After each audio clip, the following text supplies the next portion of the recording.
Good evening, everyone. Welcome to another live session with the migration industry experts, eHelp, Andy from eHelp, Prince Pahal from Aussies, and I'm the moderator today for these guys, and I'm from Education Embassy, of course. Guys, today's topic we will be discussing about some updates about the state nomination program, of course. First of all, we will be discussing about the state nomination program.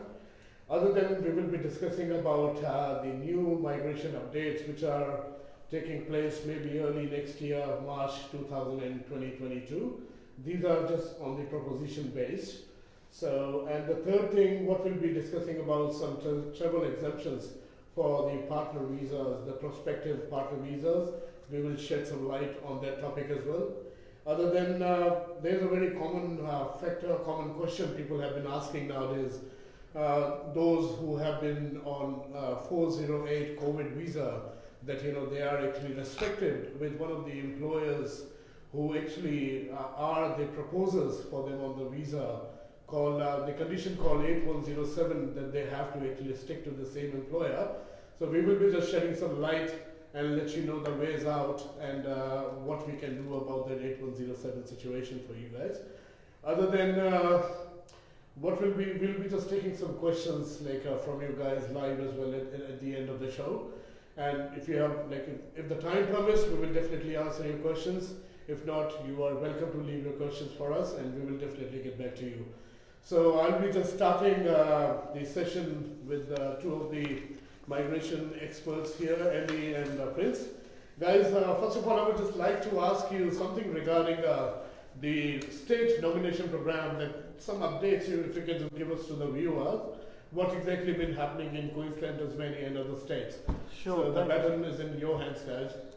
Definitely. Would you like to take me on? All right. Thank you so much, Hemant, and thanks a lot for the introduction. Guys, myself, Prince, from Aussies Migration or Aussies Group. So as Hemant mentioned, we're going to cover up some key topics today.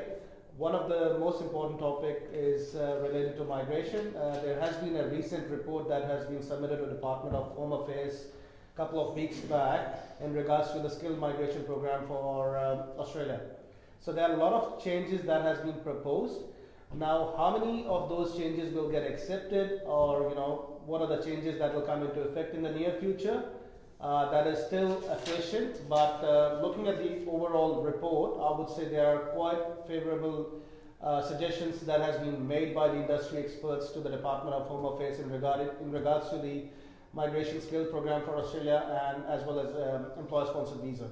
So starting off with the first point, as you all know, currently, back in the days, 2 or 3 years back, as we all know, we used to have two separate lists, SOL and CSOL list, which was skilled occupation list, consolidated skilled occupation list. That got replaced with a different category, which was STSOL and MLTSSL, short-term and medium to long-term list. But it happened, I think, in 2018.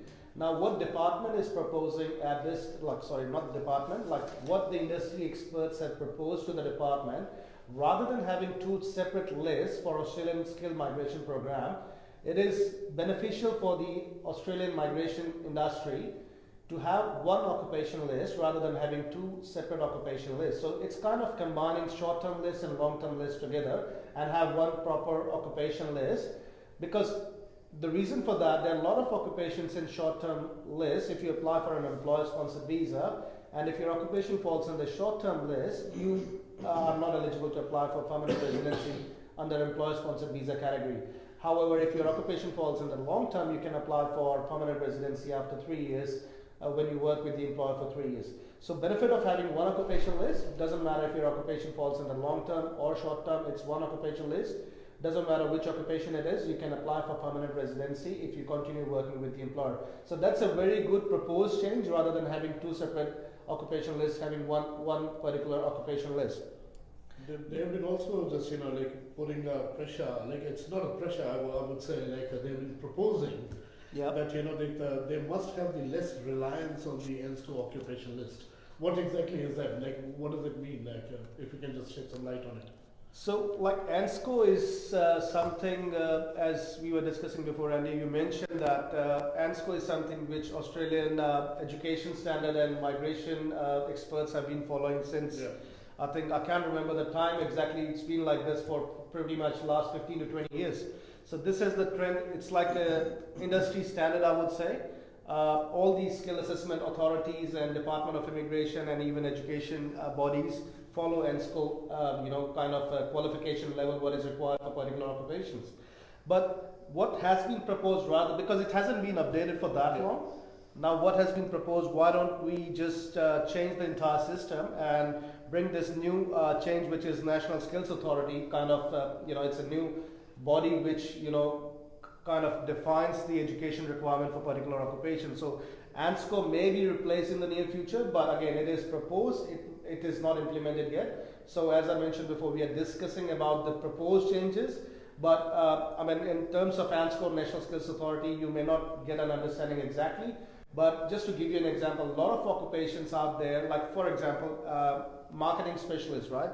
I have seen a lot of applicants who got good marketing coordinator or specialist experience, but the requirement for marketing specialists as per ANSCO is bachelor's level qualification. Now, I have met so many clients in the past, they've got good 10 to 15 years of experience, but just a matter of fact, they do not have bachelor's qualification, they only hold diploma level qualification, they cannot get the skills assessment done. Now, this is where they are stuck because you have to have minimum bachelor's.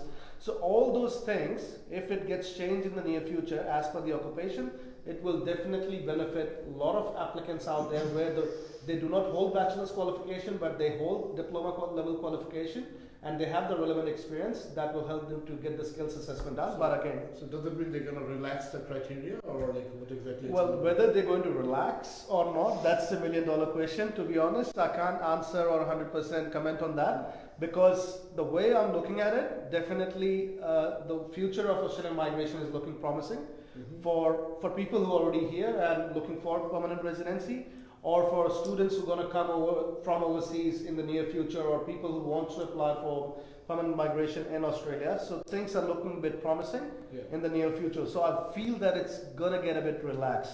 Yes. So we have heard about some concessions they're going to put it for, like for the work experience as well. So what exactly? In terms of concession, that's kind of something weird that didn't get into my head, to be honest.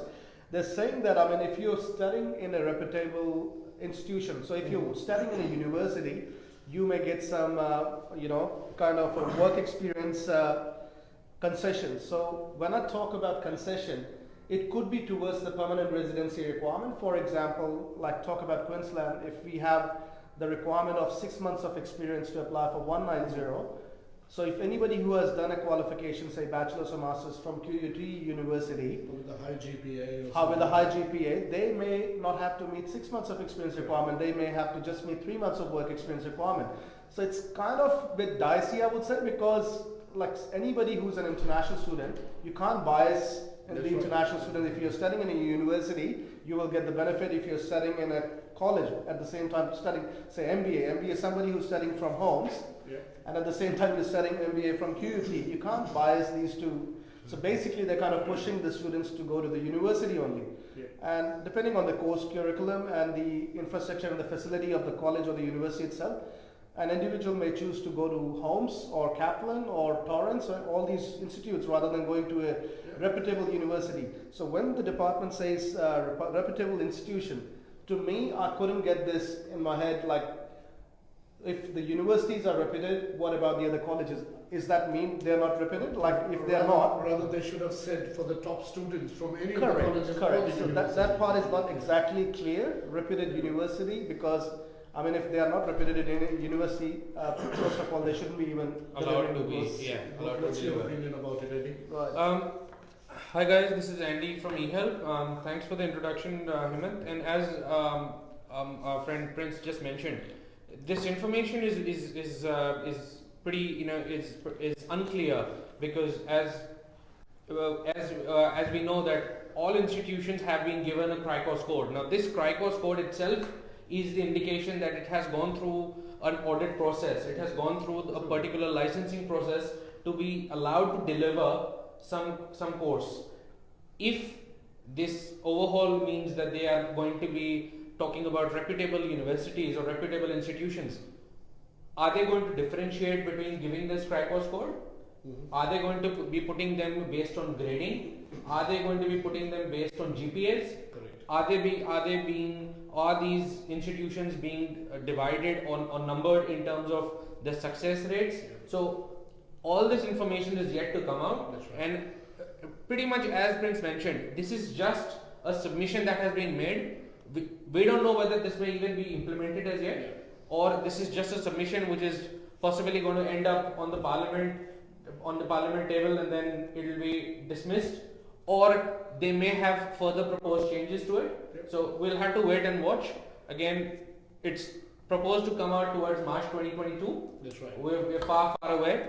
And personally speaking, I mean, I do not strongly in favor. I'm not strongly in favor of this sort of recommendation because, as I mentioned, there are so many students, international students out there studying in Holmes, Kaplan, Torrance University, and by no means, like, you know, with due respect, they all are international students coming to Australia. They want to study. I mean, everybody has got their own perspective to look at. You know, somebody may like QUT, somebody may like James Cook University. So different universities. At the end of the day, all these universities or platform has been given to the industry or education providers to deliver the education to the international students. So I feel they should be put into the same basket rather than, you know, university at the different level and colleges and institute at a different level. But anyways, that's something that has been proposed. One of the other major point that I want to bring up is the temporary graduate visa. So that is something that has been introduced and proposed to the Department of Home Affairs.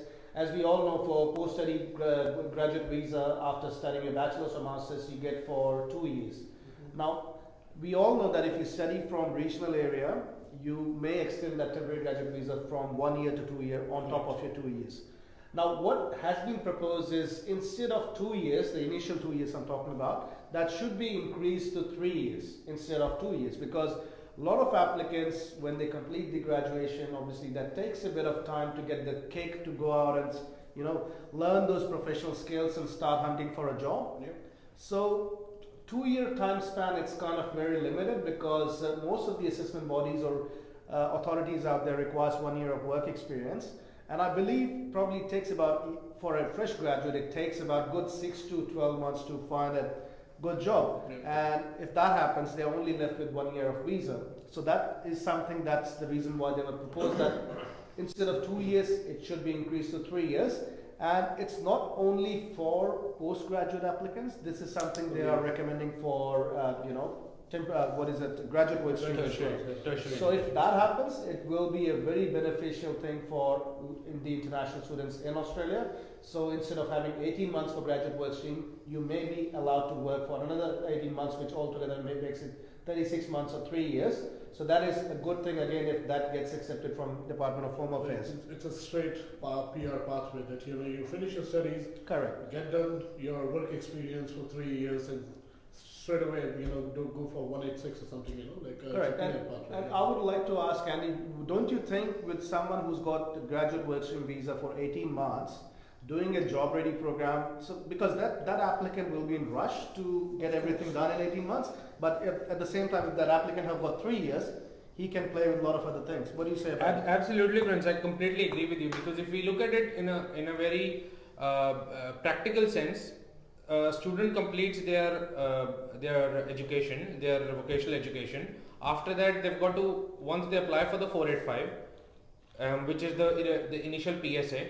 Once they get approved, they get the approval for the initial PSA. That's when they can actually commence their second stage. Now that PSA, that approval process itself is something that we as an agent can't control, student can't control, and it's something that is being handled by TRA.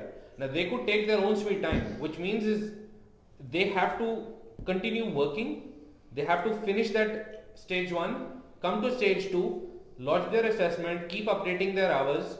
TRA is involved where they take their own time to approve all the paperwork or do their own checks, and by the time the student has completed 1 year, it eventually takes them an extra couple of months anyways for them to get the outcome letter.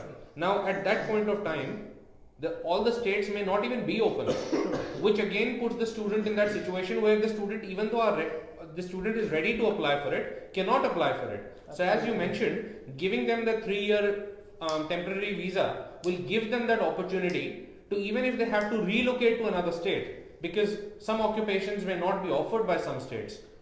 True. And each state has now put in a criteria, and we'll talk about it going forward. Each state have put some criteria regarding either residency in their state or working in their state, which ranges from anywhere between 3 months to 6 months to a year.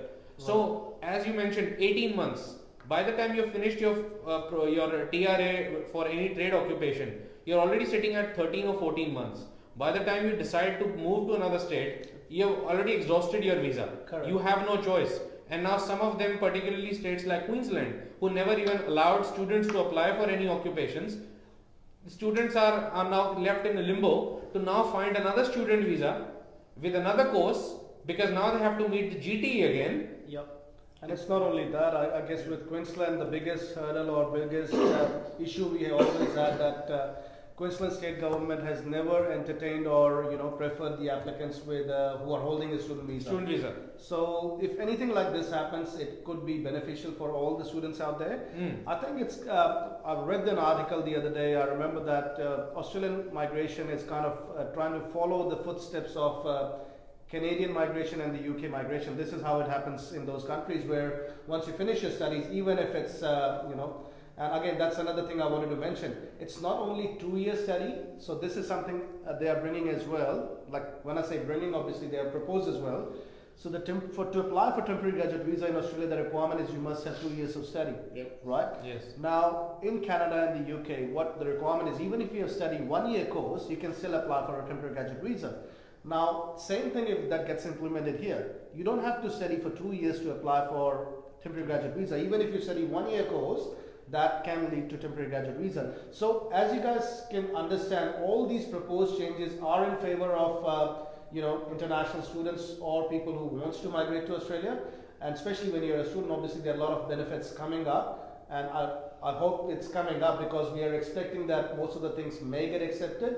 But at this point of time, it's only a proposed change, considering the requirement, or not the requirement, the priorities for Australian government is to deal with the COVID-19 situation. So the next, I will just ask you, Randy, about the next concession, what they've been just mentioning about, that they're not, for the 491 visa holders who recently got their 491 done in 2019. Yeah. So now it's time, after 3 years, the 191 is going to be introduced. So we all know about the threshold, minimum threshold income, what they have said, which is 53,900. Yes. So they have been proposing something about that concession as well. So what do you reckon about that? Basically what has happened is, as we all know, during COVID, a lot of the students, or a lot of the applicants, may I say, either lost their jobs, or they were forced into part-time work, or they got given reduced hours. During that period, the prime motive was to survive and to put food on the table. So applicants have decided to take on board the reduced hours, or to try and keep their jobs. Now the government is aware of that. If we go by the temporary concession, as Hemant just mentioned, they need 53,900 taxable income for 3 years to be eligible for a 191 application. If their hours are reduced, or if they do not meet that threshold, they are not eligible for a 191 application. So, sorry to interrupt, Andy. It's a very good question you have raised up, Hemant, because I had this similar sort of consultation this afternoon, and exactly the same question I was asked. What's the requirement for 191 visa? So as we all know, when we apply for 887 after 489 visa, the requirement is you got to be living in regional area for minimum 2 years, and you got to be working full time for 1 year.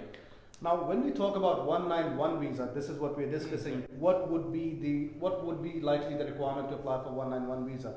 Now, just to let everybody of you know, we all know that the legislation or the policy for 191 has not been released yet. Absolutely. Nobody knows what will be the requirement in the future. However, what we know at this stage, that you have to show the taxable income of 53,900 each year for 3 years minimum out of your 5 years to apply for 191 visa. Now the question I was asked whether it needs to be a full-time job or not, which was the requirement in 489, but nowhere it says that it has to be full-time or not. Yep. So my take on that, obviously, as per until the legislation is released, I would say yes, it could be full-time. But saying that, can't be 100% because it doesn't say anything about full-time or part-time. So if I'm on a, like say, if I'm working a job which pays me good and within 6 months I earn that 53,900, am I eligible? As of now, I feel that yes, you are, because what we have got the information from the department so far is that they got to show the taxable income. Yes. It doesn't say anywhere it has to be full-time or not. No, you're absolutely spot on. This is the reason why I mentioned that, because I had a consultation this afternoon. That's why it came to my head straight away to bring this up. Now, one of the other things which I want to mention, so this particular girl I'm talking about, she's getting a scholarship from the university, and I think she's on a well-paid job, working part-time, and she's getting a scholarship from the university, about 20 grand. So what she asked me, can she include that income along with whatever job she's doing? Can she combine the income towards the taxable income or not? Now, one of the most important factors, the reason why I'm bringing this up, it's important to understand your taxable income is the income you pay tax to the government, right? So if you're getting a scholarship or you're earning something that is non-taxable, that is not considered as a part of your income. Yep. So when we talk about 15 grand from the university, obviously 53,900 minus 15 grand, because that's non-taxable, she will not meet the criteria to apply for 191 visa. So these are the factors important. But the reason why I'm bringing this up, you need to understand, try to focus for full-time job, because anything that comes up in the near future for full-time, and if you already passed 2 years and they release the legislation next year that it's full-time requirement for 3 years, everybody will be absolutely lost. Absolutely, completely agree with Prince. We need to look at what our goals are on a long-term basis as opposed to short-term.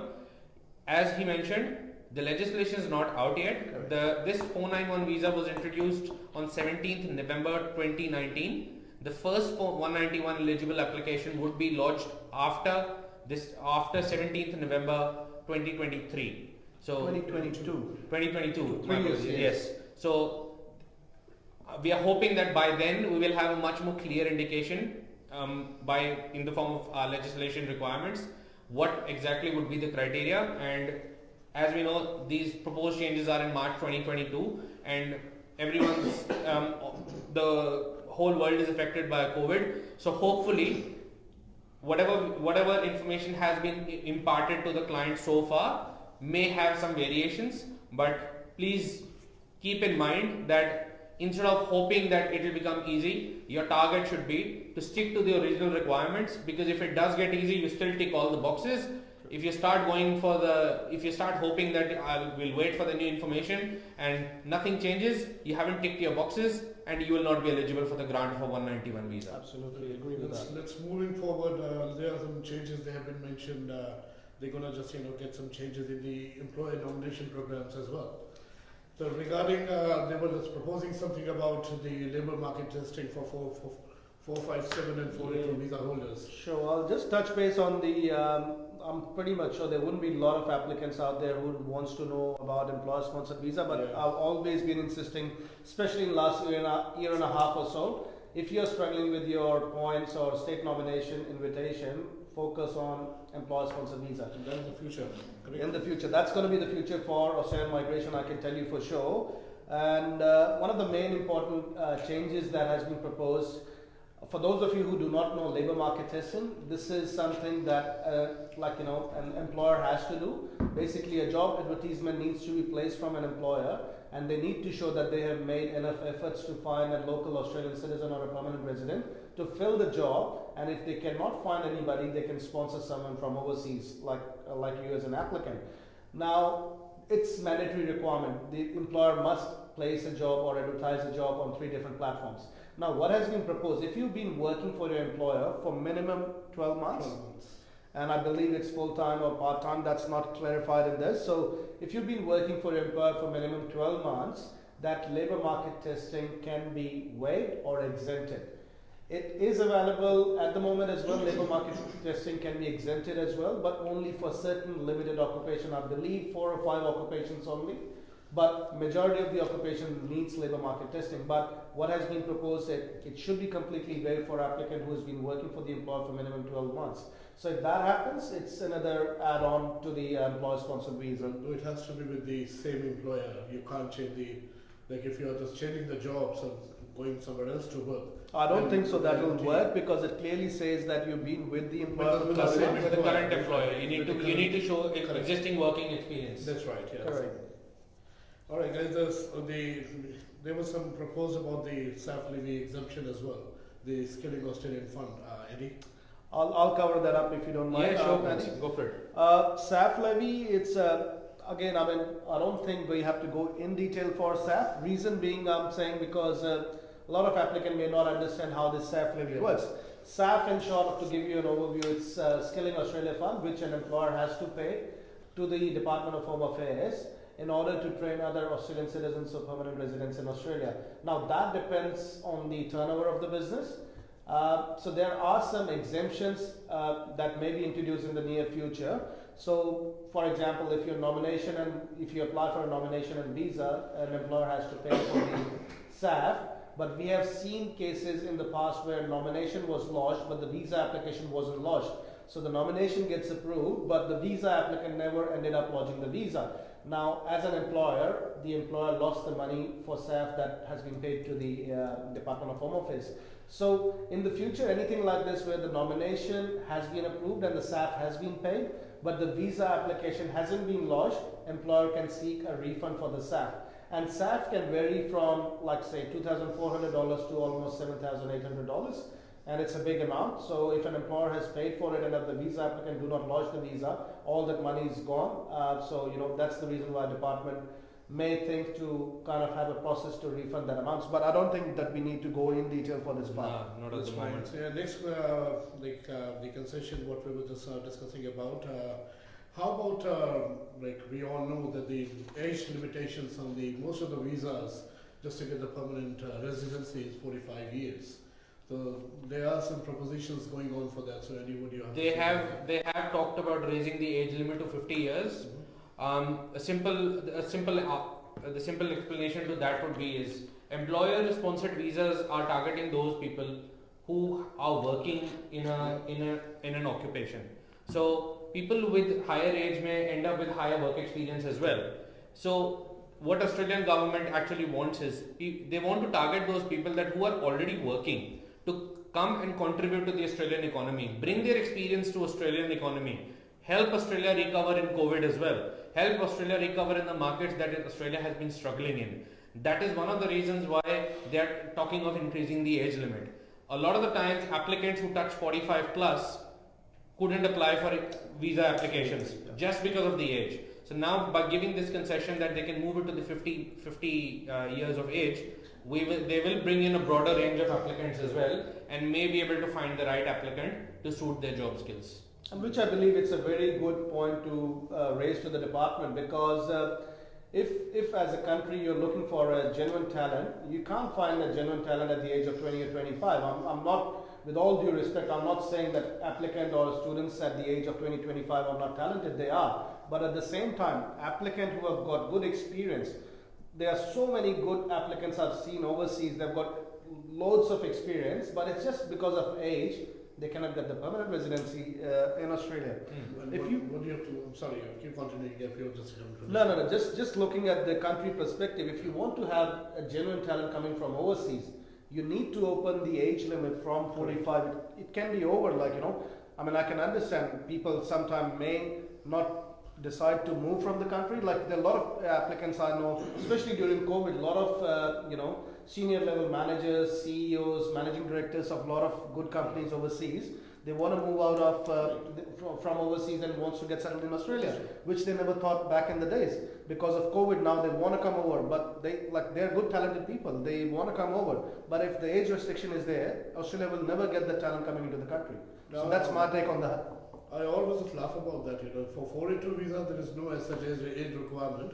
You're 48, you're 50 years old, you can come to the country, you can work here 2 years, 4 years and go back. Why don't we just increase the limit to make it just try to go 50, 52 years and get them, provide them the residency and but there are a lot of other factors. Of course. The reason why I want to mention more about it, with 482, as we all know, you have to get a health insurance, private health insurance, right? Yeah. Now, when we talk about the age limit, people who are less than 45, they tend to be more healthy as compared to people who get over 50. So this is where, Australian government plays a role, because when you get the permanent residency, you rely on the health system in Australia. So that is the reason why they kind of prefer to have people below 45 who they believe that they are, healthy condition or health condition. And how about the requirement for the English? Most of the times, this is the common question being asked by most of the people. We do have the jobs, we have studied, but somehow the language is the barrier, language is the problem. Just to get the permanent residency, I have to get the competent English. So they have been just talking about providing some concessions about it as well. Well, we all know at the moment the requirement is 6 each, which is competent English. Right. The concession that was the proposed concession is to reduce it to functional English, which is 4.5 each. Now we all know that for Dharma they have reduced English levels. That's right. So they want to try and bring that on the same level where if someone is being given an employer-sponsored visa based on his work experience or based on the fact that they are unable to find an Australian to fill that role due to any reason, whether it could be a work experience requirement or the person is of that talent or education level, just because of not having an English requirement, the person should not be disadvantaged and the talent should not be wasted. So that is the proposed change, that we move the requirement from 6 to 4.5, which is functional English, so that way they can be sponsored. Right, and how about reduction of the required experience for 491? It's pretty much, we all know it's 3 years. So they're proposing something, if you're working in a regional area somewhere, so that experience needs to be reduced down, maybe 1 year or 2 years or something. Is it 491 or 494? 494. 494. That's all. Yes, they have proposed it, but I guess there is a lot to cover rather than getting just into employer-sponsored visa. While we are having this live session, guys, we'll take a couple of questions during the live session. I've just got one question on my screen where the applicant have asked, Andy, I'll throw this to you. When do you think Queensland is going to open the state nomination program? Guys, we all know Queensland has published on their website that they are intending to open in September 2021. They did mention that they are going through an overhaul of the migration program and they are looking at changing their website, which is going to be rebranded from Business and Skilled Migration Queensland BSMQ to Migration Queensland. So their target was to relaunch that website first and then open up the skilled migration program. It was originally intended to open up in August, but it has been pushed forward to September. Now there's no exact dates, so I suggest clients to keep in touch, keep tuned to the Facebook pages of their migration agent or BSMQ, or you can follow each of our Facebook pages where we publish up-to-date information on whenever they're open. Yeah, and rest assured, I guess we are pretty close, that's all I can say. Most likely by end of next week or the following week, in first or second week of September, I'm quite confident that we will get the Queensland state to open the program, because overall, looking at the entire Australia, I think Queensland is the only state which hasn't opened yet, because all the states have already published the criteria and the requirement and the eligibility criteria for 491 or 190 visa. So moving on to the next question, I'll ask you, Hemant, about it. What are some of the occupations that you think will be on list for Queensland state nomination? Well, the most, the popular occupation what we are expecting to be there on the list is accounting. So do you think so? Accounting will be on the list? I think so. I've been waiting for that. Pretty much a lot of applicants would be happy. That's right, yeah. And I'm pretty much sure, other than accounting, the other trade occupations would definitely take over. Other than the general occupations surely would be there. But my take is pretty much chefs, cooks, motor mechanics, and these kind of trade occupations would definitely be on the list, along with the ICT, accounting, and maybe marketing. Right. I can give my view as well on that. I believe IT will be winner and engineering occupation will be winner as well. And in terms of trade occupation, definitely chef, cook, and I'm a very strong believer that restaurant manager will come up on the list as well. Now, the reason why I'm saying this, recently I've read an article again in relation to the businesses or hospitality businesses in especially Queensland and regional Queensland. They are really struggling to find the right people to work in their business. They have got the business coming in, but they don't have the people to work in. Now, I'm sure Queensland state government would have looked into the hospitality sector, and most importantly, it's very, very important, and this is my gut feeling. We had a requirement for 3 years for chef and cook to apply for 491. In last financial year, this is what we had. This is what we had. That's right. Now, I strongly believe that that requirement for 491 or maybe drop down to from 3 years to 1 year maybe. That's my gut feeling says, because if we're gonna keep the requirement for 3 years as a chef, why would I apply for 491 visa? I can directly apply for 186 visa. So considering there are a lot of applicants or jobs available in the regional area, Queensland government would have definitely consulted the industry leaders or regional businesses to understand the hurdles they're having to recruit people.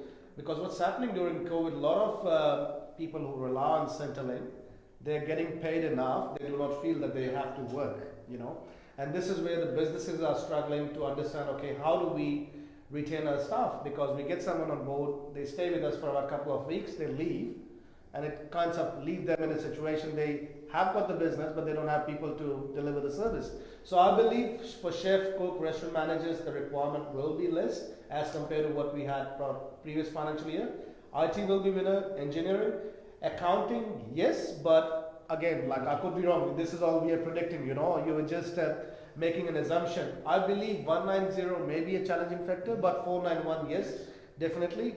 And SBO, I think SBO, if you want to touch base on that, SBO, like that's something I would say, if any of you who's watching this video from interstate and if you haven't been able to work out your solution so far, and if you don't know about SBO, this is something you really need to look into.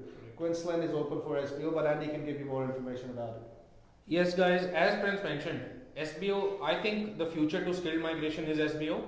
Not only that, Queensland is the only state that is, again, that's my personal opinion, as we're all sharing our opinions. Queensland is the only state that has the most easiest, which gives you the easiest pathway to getting a skilled visa. Any other state would have a requirement either to complete a year of education over there or move to or complete 6 months of minimum work experience over there, and then they have a higher criteria. Whereas Queensland, the basic criteria is for a 491, move to the state, have a skill assessment, 3 months of working in a regional area, job offer and relevant work experience, and you're out there to apply for a 491.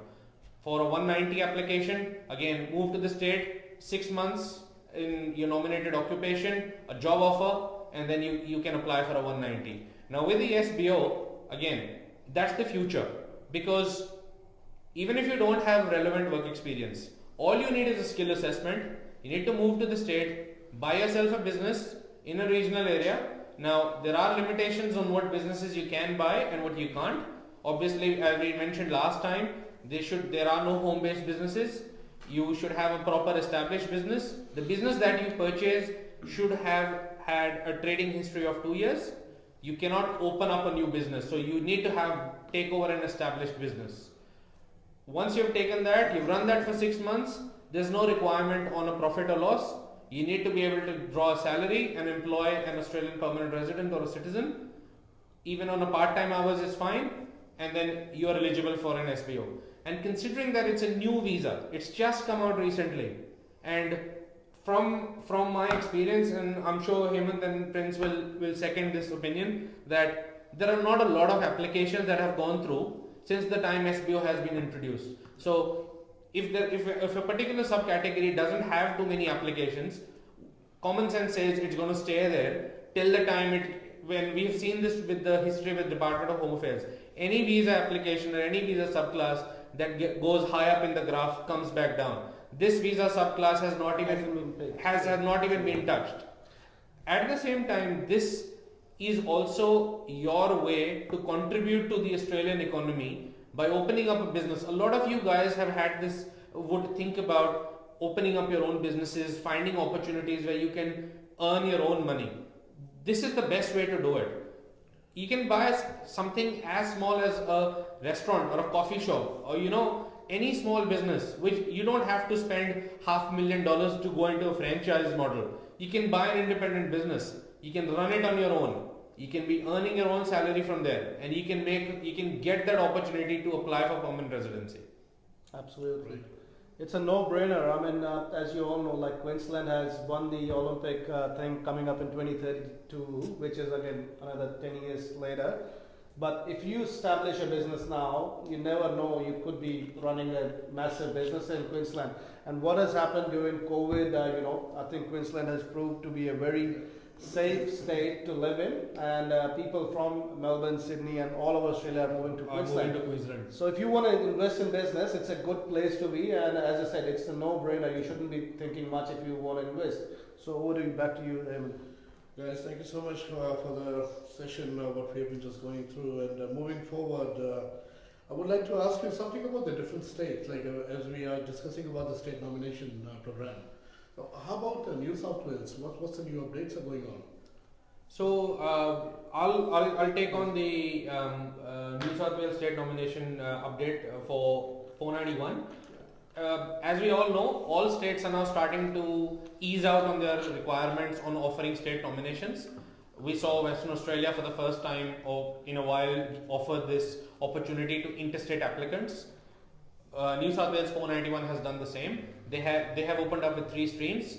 Stream 1 being living and working in regional New South Wales. Stream 2 being the graduates of regional New South Wales, and Stream 3 being interstate applicants. Now, most popular one. Most popular one. I would like to highlight the key point there, that because I'm sure we all have got queries about students in Queensland wanting to apply for New South Wales. The key to that is they have clearly mentioned that the priority is not Stream 3. So if you intend to apply for it, you are most welcome to apply for it. They will look at the application. However, their priority is someone from Stream 1 and Stream 2. Should they not be able to secure, or should they not find enough applicants applying through those first 2 streams, they will pick up applications from Stream 3. Now, this is the requirement for 491. New South Wales 190 has also been eased out. So the 2 requirements are, if you're living in New South Wales, you need to be living there for a minimum 3-month period. If you're working there, if you have a job offer and you're working there, if you can show employment, then you're pretty much ready to apply for it. So applicants who are sitting in Queensland or sitting in any state who have found themselves a job and relocate to New South Wales, pretty much after working for a week are ready to apply. However, I will also like to stress on the point that New South Wales has been a state who has always looked at high points. So my suggestion to those applicants who are sitting on really low points is, don't think about taking this step, because at the end of the day, we touched base on this last session where each of us mentioned this specifically. You are reducing your chances again and again by hopping on from one state to the other in the hope that you're going to get invited. Your best bet would be to stick to the state that you're in if you don't have high points to consider with New South Wales. Right, thank you, Andy. And Prince, what's your take on Western Australia and South Australia? For Western Australia, I mean, as New South Wales has got 3 different streams. Western Australia have got 3 different streams as well. Applicant who has been working in WA, and at the same time Schedule 1, that is working in WA. Schedule 2, an interstate applicant, and the third one is graduate stream if you have completed your studies from WA. Now the most popular stream again over here is Schedule 2, where you can apply as an interstate applicant. Now the requirement is just to have a job offer letter from Western Australia, and I recently had someone who got an invitation for 491 WA state nomination, and the points were about, if I'm not wrong, about 95 or 100, I have to double check, and he's living in Brisbane, and he got an invite from WA with 95 or 100 points for 491. So yeah, he got a job offer letter, and I think he's going to apply for 491 visa in WA very soon as an accountant. And the same goes for other occupations as well. Well, like this is pretty good thing actually. We got an invitation yesterday for chefs with 85 points for 190 actually. This is 190 I'm talking about. The interstate you're talking about, or the interstate with just an offer letter applicant who are here with 85 points. They got an invitation from WA for 190, which is a pretty good thing. Honestly, 85 points, 190. It's like a dream. I mean, you know, it's pretty good. In terms of South Australia, obviously it's quite intense, I would say. I can't particularly talk about South Australian occupation because different occupation have got different requirements. But with South Australia, if you are in South Australia, depending which occupation you have, the requirement may vary from 3 months to 6 months to 12 months as well, depending what your occupation is, whether you have completed your qualification from South Australia. So it's kind of hard for me to bring it in a nutshell what the requirement for South Australia. But for Section 48, if you want to cover up on your own, I would like to just ask you about. Before we ask you this question. Yeah, before we go for Section 48, guys, I've got a question to answer from one of the viewers who have asked this question. What are the chances for motor mechanic in Queensland? Hemant, would you like to answer this question, please? Well, as I mentioned earlier, motor mechanics, other trade workers definitely got a bright chances. So if you have got, say, like it's my perception that I'm just taking on it, like I'm just maybe 65 points by your own, even though you're sitting on 50 plus 15, and you're just having a specific, a trade course in your hands, like motor mechanic, of course, so which is in a long-term list as well. So there are pretty much bright chances, but more the merrier. I would say try to just accumulate more points, go for 75 points at least minimum, and you will definitely be invited. Awesome, great. But yeah, I mean, as we all know, we are still waiting for the list to be released. I don't know, for some reason I'm quite hopeful that Queensland will bring a lot of more occupations as compared to what we had last financial year, especially when we talk about trade occupation, IT occupation and engineering occupation. That's my gut feeling, as I mentioned before. But the list would be more wide and vast, and the requirement would be a bit easier.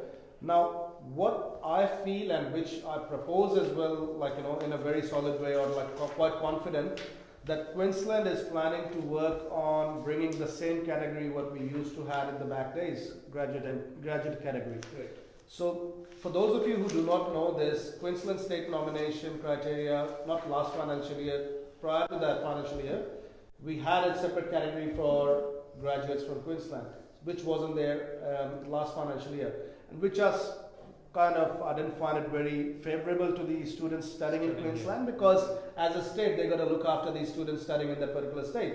Whereas last financial year, what we saw that applicants from different state coming over to Queensland, they're applying for it, and which did not give enough chance to the international students who are studying in Queensland. But I believe, and I strongly believe this, that they're going to bring this graduate category again in Queensland. And if that happens, for graduates, recent graduates, the requirements would be easier as compared to someone who's from interstate. That's my suggestion there. Right, yeah, so we've just been taking too much time for the viewers as well, so we would like to just wrap up very soon. Sorry to interrupt, Hemant. I think we probably just discussed one last thing because it's already quite a long session. I guess. Section 48, which a lot of applicants I'm sure would be looking into, yes. So Andy, if you want to touch base on Section 48, what exactly do you think Section 48, how it's going to be dealt by the states, or how they're going to look at Section 48? State by state, if you can. So guys, as we all know, all those applicants who've had previous visa refusals have been waiting to apply who actually have a skill assessment, are ready to apply for state nominations but are unable to apply due to Section 48 restrictions. We'll go on a state by state basis. Queensland, absolutely no. At this point, they haven't said anything about it, and from previous experience, they wouldn't be allowing applicants to apply for it. New South Wales have not mentioned anything. They would be inviting you. If you want to submit an application, they're happy to take applications. However, it's your obligation to be able to meet the requirements to lodge the visa. However, if you do miss that chance of lodging that application, they will not renominate you should you miss that opportunity just because you had a Section 48 bar. So you mean they can travel somewhere? And If they can travel and if they can go overseas, they can wait for their visa, you can apply for it, they will nominate you. Is the same for the Queensland as well? do you reckon? No, not for Queensland. Queensland has clearly said, and I don't see them coming out with a change where they will allow Section 48. Yeah, just my suggestion to those applicants who are based in Queensland with Section 48 criteria, my advice to all of you would be to look for different state, because we're quite confident that Queensland is not going to invite applicants with Section 48. So you should be looking into New South Wales, South Australia and Tasmania, because there may be a good chance and a good hope with these states to get an invitation with Section 48 bar on yourself. But Queensland or any other state where like WA, you're not, there is very unlikely chances you'll get the invitation or you'll get some entertainment from the state. So that's my suggestion or advice. Move different state if you're in Queensland, if you're Section 48. Yeah, as Prince mentioned, Tasmania is a very good option. Tasmania has clearly said that should you be able to move or travel to a country which is in the travel bubble, or if you can give evidence that you can lodge a visa, you can meet requirements, you have a visa to come back into the country, we are happy to look at that application. But if you are unable to provide that sort of an evidence, then they do not encourage applying for it. At the same time, Victoria is in the same situation. They have clearly mentioned we will not renominate you. So you can apply for it. If you meet the conditions, if you are able to travel outside, then yes, you can lodge your visa application. But if you're not able to come back, then that's something that we're not going to be worrying about. Also, if you miss the opportunity like New South Wales to apply for the application, we will not renominate you. Alright guys, Thanks. before we... Sorry Hemant, I would like to answer, I would like to ask you this question, which is important for the viewers as well. A lot of applicants, it's not only me, I'm sure this question get asked from you guys as well, that I'm Section 48 bar, but I'm working as a nurse, I'm working as a pharmacist. Can I still apply for a visa while I'm in Australia because I'm in a critical sector? So do you think for those applicants, if they're subject to Section 48, there is anything called waiver, or they feel that they can still, because they have been told by some migration agent or their friend that no, there is an exemption for you, even if you're Section 48 bar, you can apply from here. Do you think so? They just wanted to clarify this thing to the applicant, doesn't matter which occupation they are working in. Everything is in the air, and I heard the same thing. That's why I asked this question. People have been just telling the clients outside that if you're Section 48 bar, working in a critical sector, you might have a waiver or something like that. But I would just say that it's not going to happen, guys. Section 48, it's a legislative requirement, it's a law. And law cannot be just changed in seconds, It takes ages and ages to just, pass any bill to become a law. So my answer to your question is that, people who have been telling you this, that, there is a waiver for the people who have been working in the critical sector, a Section 48 bar, that you can get the waiver, it's not going to happen. Absolutely, guys. As Hemant and Prince mentioned, these are all rumors. You can keep signing as many petitions as you want. At the end of the day, it is a legislation that needs to go through different levels of parliament. It needs to be approved at different levels. It's going to take time to happen. It's not something that anyone can just change overnight. Section 48 applicants, don't count your hopes. We've already passed nearly a year and a half of COVID. There is news about how the Prime Minister has talked about pathway to opening up Australia. Should those things happen, then yes, we can see light at the end of the tunnel, and that may be of some help to the Section 48 applicants. However, at this stage, there is no waiver, there is no exemption for Section 48 clients, there is nothing for applicants, even if you are in the critical sector. The exemptions only apply to permanent residents who need to leave the country, or partners of permanent residents who need to come into the country. Even for the 300 prospective marriage visas, he spoke about the prospective exemptions for the prospective marriage visa I'm talking about here. Even though the partners who are overseas who wants to come to Australia and join their partners for doing the marriage purposes and everything. So the exemption they will only get if they have made the application at least 12 months before they have applied for their visa application. So as he said, it's not going to happen. It's just rumors. So don't come into the rumors, guys, and make a good decision by yourself. Before we just conclude this whole session, I have got the last question regarding 408 visa, the COVID stream visa, which is a very popular stream at the moment. People have been working in the critical sector, and it is one of the requirements that the conditions they actually been imposed, which is called 8107, that you gotta work with the same employer who is actually your proposer in the visa. So do you guys have any idea about it, guys, or we just before we finish the session? If you want to cover it up, you can. Please go ahead. We were actually reading in the MIA notice last month, I guess, and there is a waiver. And what MIA have been suggesting that the department is actually accepting changing employers, as long as the other employer you're working with is in a critical sector, or they always just they've been just proposing as well that even though you are working in a critical sector and you have got 2 jobs in hand, even that it has been allowed. So 8107 condition is pretty much, it cannot be removed, but you can always update the department by just sending them the email and by filling the form 102 to change in circumstances details. Send it to the email to the department. Do not have to wait for any return email from the department. They're not going to just return any email. Even that update, you will get the automated response back that it has been updated or something like that. Even though that is sufficient, that you have actually informed the department. So if you want to change the employer, you are stuck with 408 visa. If you think you want to change your employer, yes, by all means, you can. But yes, as long as you're working in your critical sector. One employer has to be in a critical sector. That's right. Yeah. Like even though we're working with 2 employers, yeah, that's right. I mean, again, at the same time, I've been asked this question that okay, well, if I'm working as a chef which is coming under PM Soul, this critical sector. At the same time, I'm driving, Uber, I'm doing security, can I do it? But I wouldn't recommend, but, I could be wrong. I may want your suggestion on that, because as we know that the condition visa comes with is 8107. And again, with 8107, if you read it briefly, nowhere in the condition it says that, that you can work for second employer or a separate employer. Yeah. However, due to COVID, 408 has been given this kind of grey area that okay, well, you can work for the second employer as well, as long as you are in the similar occupation. Yeah. Now, working in a completely different occupation, which is not falling under critical category, I wouldn't personally recommend.